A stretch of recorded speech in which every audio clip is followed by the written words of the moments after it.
Chapter 14, Tasmania. After a few days hanging out in Melbourne, Hannah and I had managed to get cheap flights over to Tasmania. We had to get up at 4 a.m.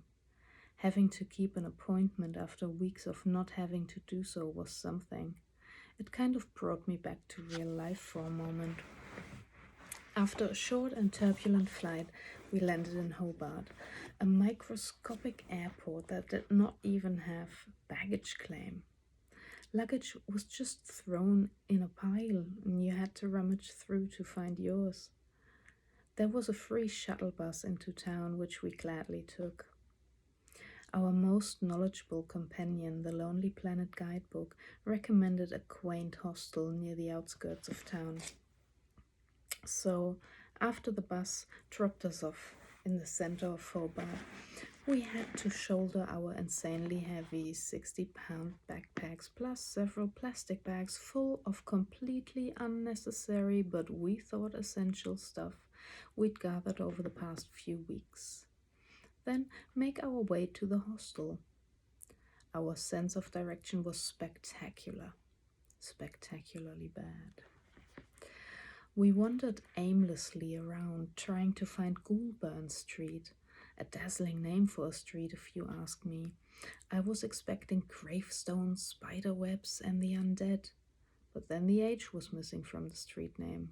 Goulburn, not Goulburn. When we found the street an hour or so later, after the plastic bags had left deep red marks in our skin and we were walking bent horizontally to the ground because the backpacks were wearing us down, we almost cried in relief.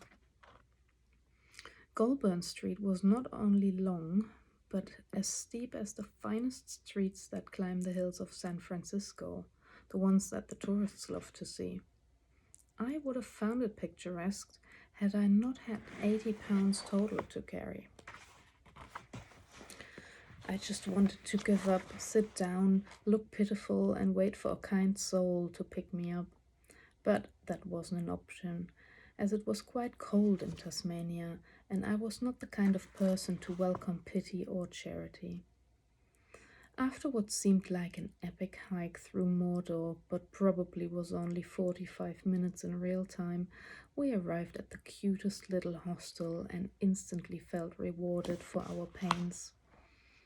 It was in a normal house in a normal neighborhood with real people living there, no tourists in sight.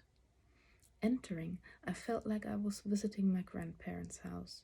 It was lovingly furnished, warm, welcoming, cozy, homey. There was a real kitchen we could use to prepare our meals in.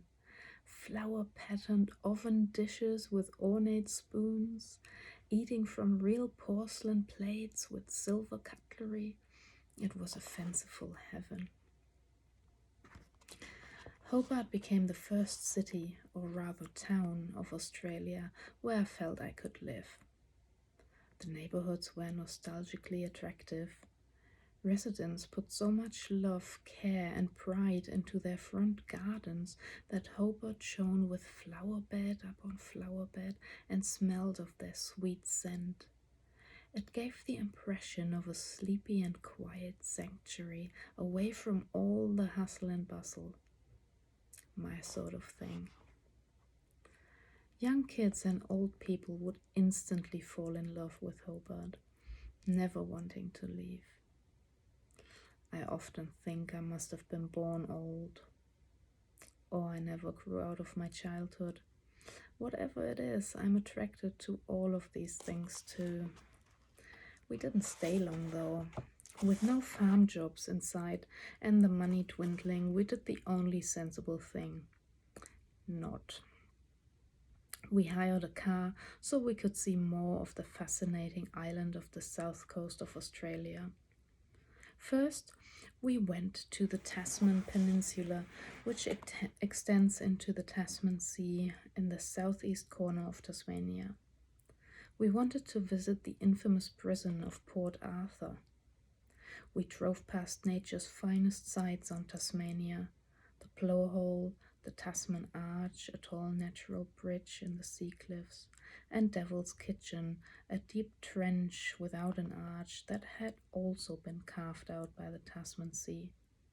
Each site was aptly named, the result of the wild power of the sea.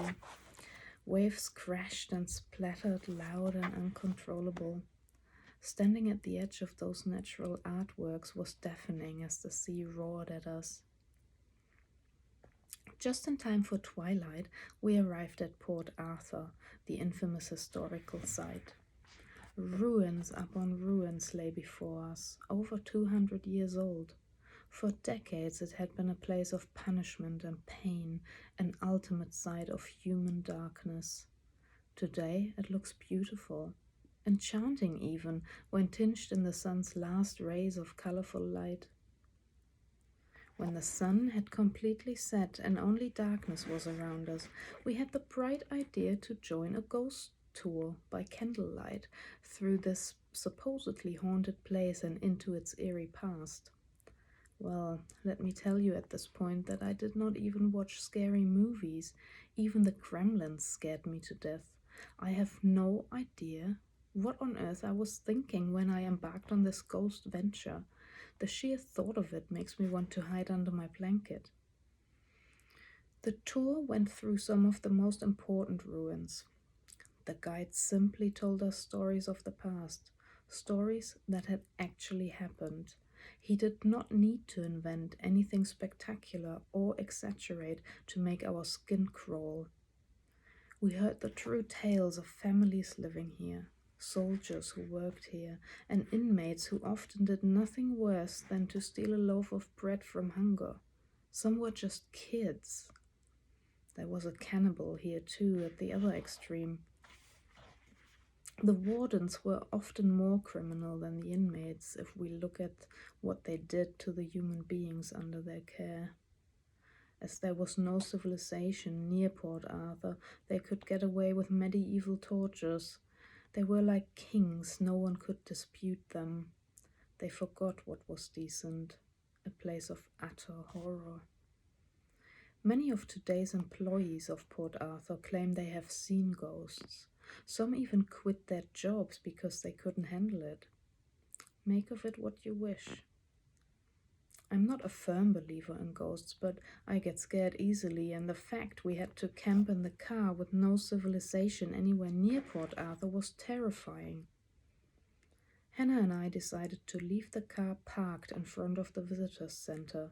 That wasn't as scary as finding a camp spot somewhere in the wild as we had done in the past.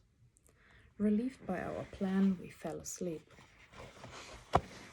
At 1:30 a.m. I was awakened by an ear-piercing scream.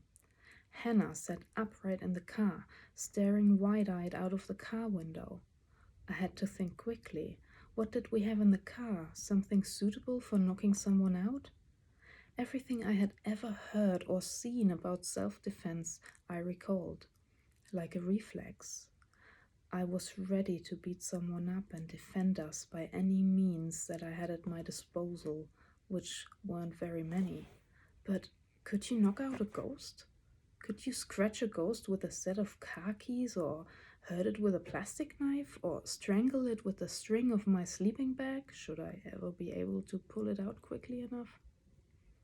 Finally, I looked out of the window myself, pumped for whatever may be.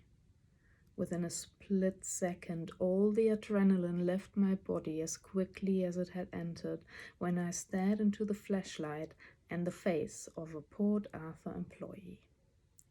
Hannah, too, had stopped screaming. We were told to leave the car park, no camping allowed.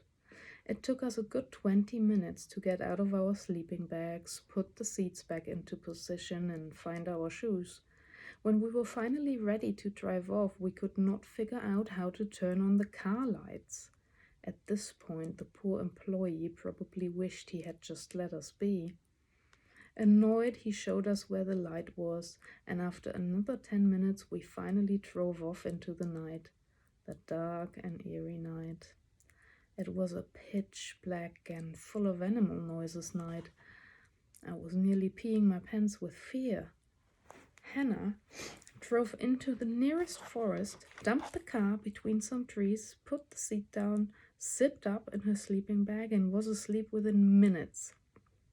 How she could fall asleep like that was a complete mystery to me. I had all sorts of horrific scenarios going through my head after those stories we heard during the ghost tour. A tour that by now seemed to be the worst idea in the history of worst ideas. I heard every creak of the trees, movements of the branches, the whistling of the leaves, and the scurrying of creatures around us. There was no way I would sleep that night. And there was also no way I would open my eyes. I was too scared of what I might see. Ghosts, perhaps? My adrenaline was used up facing the Port Arthur employee. What an utter waste that had been. Now I had no guts left for the rest of the night. What a long night it was. I was never so happy to see the morning light. Hannah was completely unaware of the horrors of my night. Together, we went back to the visitor center because it had a cafe and we deserved breakfast. I bought a piece of fudge. It was the first time in my life I had encountered such a thing, and I was intrigued by this 1 by 1 inch square. So I decided that this would be my breakfast. It was like heaven on a plate. All I could taste was the sweet bitterness of chocolate melting into even the smallest gaps of my mouth. It must have had enough calories of breakfast, lunch, and dinner combined, and Hannah and I understood why so many Australians were on the heavy side. If you invent a tiny piece of such deliciousness that you want to eat at least 20 off, but just one provides all your daily calories, that spells trouble. We drove west. And the more we drove west, the wetter it got. It rained cats and dogs, but that didn't ruin our plans. At Mount Field National Park, we hiked to the Russell and the Horseshoe Falls.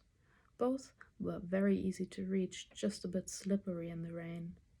The good thing was that there was no other soul, just two mad Germans with neither rain jackets nor boots. We walked through the tall trees, a sort of rainforest composed of giant ferns and enormous gum trees, reaching heights of over 100 yards, about the height of Big Ben or the Statue of Liberty, which made me feel dwarf-like. Everything was so big and so old. Nature has a way like no other of making one feel insignificant. It was also so silent. Only the rain was heard dripping onto the leaves on the ground.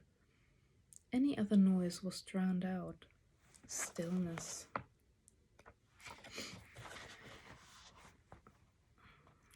You can hear your own thoughts in the stillness. That can be frightening to beginners. Most of us lead such loud lives that we have forgotten what our inner voice sounds like. I do not remember what the next town was called, but I do recall we bought 4 packs of cookies there. That was very significant.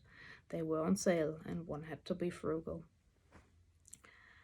After that, we drove into the biggest rain front I had ever seen. We had to stop the car because the wipers simply could not wipe fast enough. We could not see a thing, but we could feel the sudden temperature drop, and we're thankful Australian cars have heaters as well as air conditioning. We had to get all the way to Queenstown to find a place to stay overnight. There was no way we could pitch a tent in the torrents of the rain, and a night in the car would be freezing.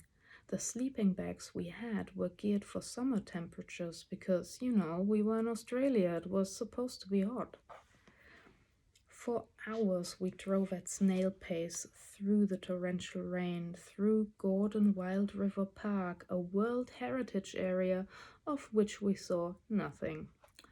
We drove past rivers, through them, above them, up windy mountain passes and down into valleys again. It seemed a never-ending journey. There were neither road markers nor distance signs, or any signs for that matter. We had no idea how far Queenstown was.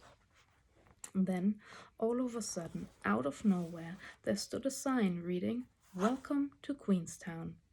But there was no town, just ruins of houses that must have been abandoned decades or even centuries ago. How could this be? I consulted our wisest travel companion, the Lonely Planet Guide, and read this was an old gold mining town.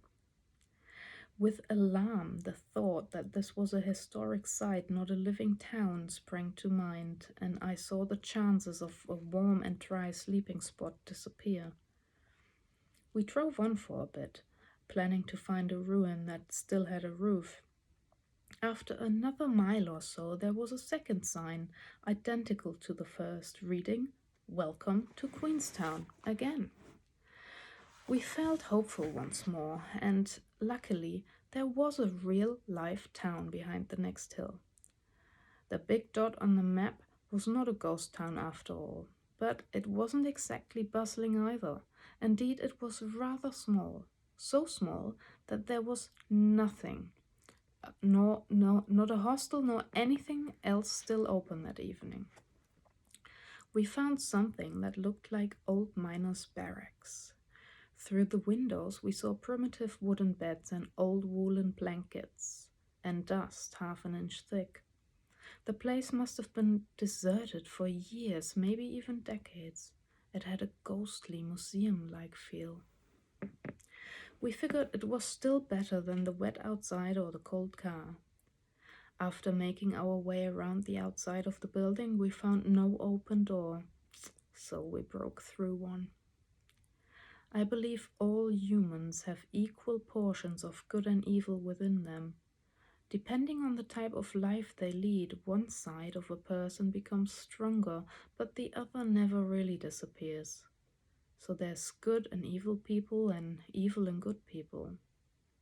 Committing a criminal act of some sort is numbing the good momentarily, but sometimes it is necessary for survival.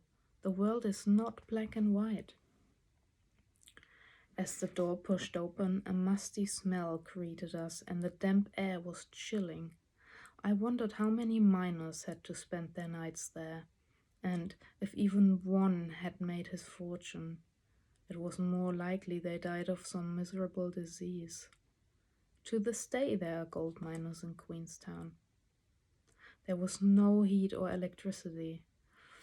There was a shower outside of the building that worked, but neither of us wanted to use it with no chance to warm up afterwards.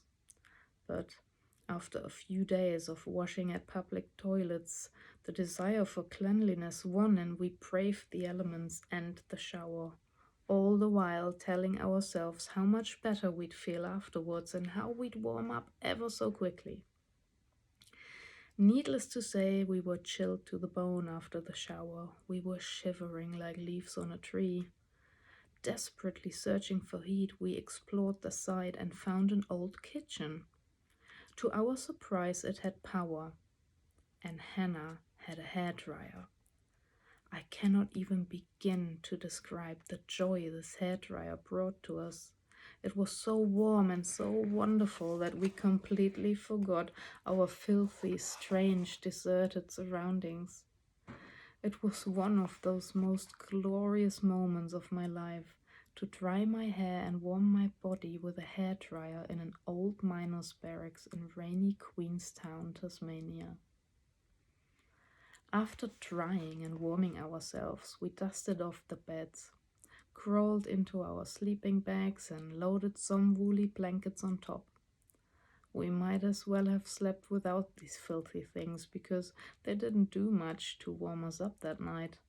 In fact, next to the train ride on the Ghan, this was the coldest night of my life. I yearned for a down feather blanket. We ate our reduced-priced cookies for breakfast, turned the car heater on full blast, and felt like the queens of the world, driving through more rain to find another tiny town. Strahan. can't even pronounce it. We really wanted to go on a boat because the river is famously beautiful, but that was impossible in this weather. So we turned around and drove back through Franklin Gordon and hoped to explore Lake St. Clair. But it was as if the god had sent another flood. Roads were washed away, others were covered with mudslides. The windshield wipers could hardly keep up with all the water the heavens dumped on us. There was no way we could camp that night, so we decided to go on the long and horrible drive back to Hobart. Back at our heavenly backpacker at Goulburn Street, I hung up all my belongings to dry and huddled under a blanket to get the last chill out of my bones. Hannah booked her flight back to Melbourne. Our paths would divide again. We each needed to go our very own journey. Hannah flew off, and that was that. For me, the hunt for a job began once more. I decided to stay in Hobart for a little while longer because I enjoyed the homey neighborhoods and the quaint old houses. The small streets with their tidy little front gardens and verandas were so charming. But there was no work to be found in this small town, and I needed to fill my coffers or I would be flying home soon. Heavy-hearted, I booked a flight for the next week. I had a little longer to explore and enjoy Hobart before I would throw myself into a job search in Melbourne. Seriously this time. The city should be big enough to have success. The same day, I met two Austrians, Claudia and Hans, who were about to drive south, and I hitched a ride with them. We drove to the Huon Valley. It was really a highlight for me. The valley and its surrounded areas are truly mesmerizing. It is home to gourmet food producers who threw their doors open to visitors from far and wide. To an absolute food lover, this was heavenly. Like the rest of Tasmania, the Huon Valley has the charm of a bygone age.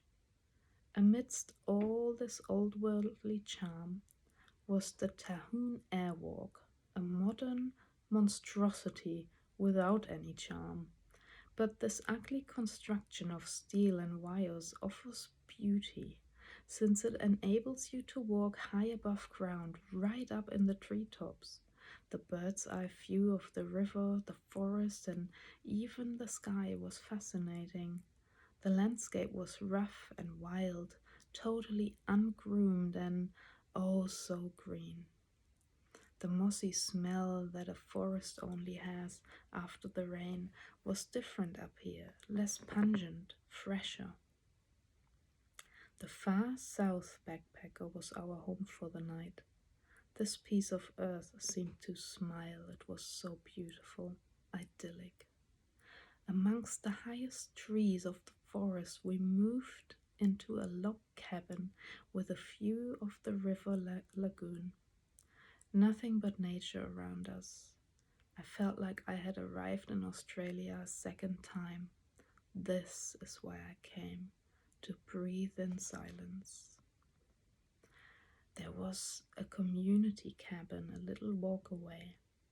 It had a blazing fire and an open stone fireplace.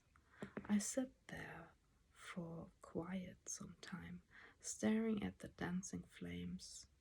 Hard to believe a few days ago I was in danger of hypothermia, and now I was roasting like a chestnut.